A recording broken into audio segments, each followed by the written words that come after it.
Сколько стоит построить дом у моря в Калининграде? Средняя цена участка вблизи моря в хорошем районе около 10 миллионов. Цена будет немного колебаться в зависимости от подъездных путей и коммуникаций.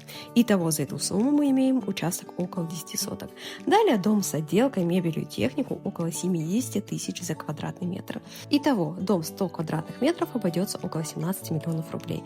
150 квадратов около 20 миллионов, 200 квадратов от 24 миллионов. Как думаете, дорого это для дома у моря?